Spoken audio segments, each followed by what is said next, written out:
2 Samuel chapter 18. And David numbered the people who were with him, and set captains of thousands and captains of hundreds over them. Then David sent out 1/3 of the people under the hand of Joab, 1/3 under the hand of Abishai the son of Zeruiah, Joab's brother, and 1/3 under the hand of Ittai the Gittite. And the king said to the people, I also will surely go out with you myself. But the people answered, You shall not go out, for if we flee away, they will not care about us, nor if half of us die will they care about us. But you are worth 10,000 of us now, for you are now more help to us in the city. Then the king said to them, Whatever seems best to you I will do. So the king stood beside the gate, and all the people went out by hundreds and by thousands. Now the king had commanded Joab, Abishai, and Ittai, saying, Deal gently for my sake with the young man Absalom. And all the people heard when the king gave all the captains orders concerning Absalom. So the people went out into the field of battle against Israel. The battle was in the woods of Ephraim. The people of Israel were overthrown there before the servants of David, and a great slaughter of 20,000 took place there that day. For the battle there was scattered over the face of the whole countryside, and the woods devoured more people that day than the sword devoured. Then Absalom met the servants of David. Absalom rode on a mule. The mule went under the thick boughs of a great terebinth tree, and his head caught in the terebinth, so he was left hanging between heaven and earth. And the mule which was under him went on. Now a certain man saw it, and told Joab, and said, I just saw Absalom hanging in a terebinth tree. So Joab said to the man who told him, You just saw him? And why did you not strike him there to the ground? I would have given you 10 shekels of silver and a belt.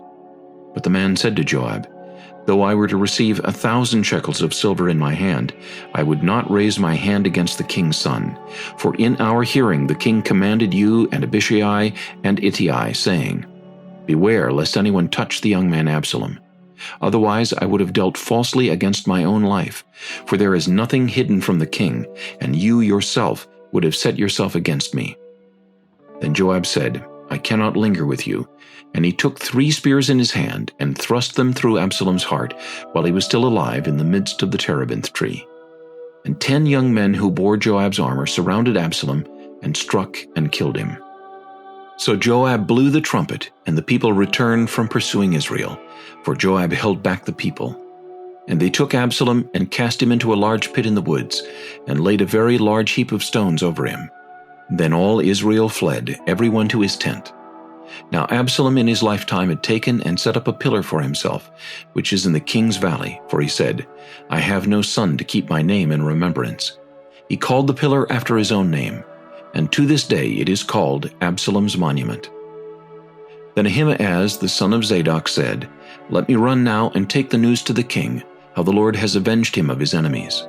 And Joab said to him, You shall not take the news this day, for you shall take the news another day. But today you shall take no news, because the king's son is dead. Then Joab said to the Cushite, Go tell the king what you have seen.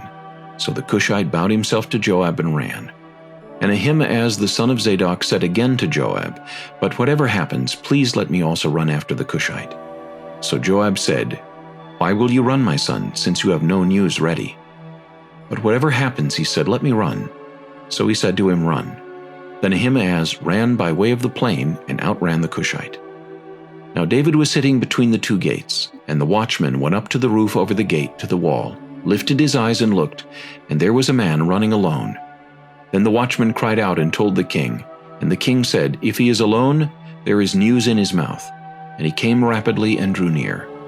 Then the watchman saw another man running, and the watchman called to the gatekeeper and said, There is another man running alone. And the king said, He also brings news. So the watchman said, I think the running of the first is like the running of Ahimaaz the son of Zadok. And the king said, He is a good man, and comes with good news. So Ahimaaz called out and said to the king, All is well. Then he bowed down with his face to the earth before the king and said, Blessed be the Lord your God, who has delivered up the men who raised their hand against my lord the king. The king said, Is the young man Absalom safe?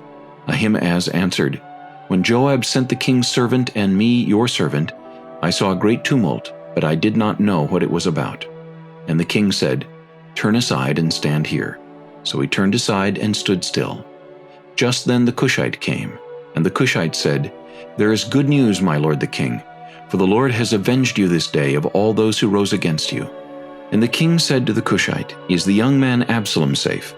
So the Cushite answered, "May the enemies of my lord the king and all who rise against you to do harm be like that young man." Then the king was deeply moved, and went up to the chamber over the gate, and wept. And as he went he said thus, "O my son Absalom, my son Absalom, if only I had died in your place. O Absalom, my son, my son."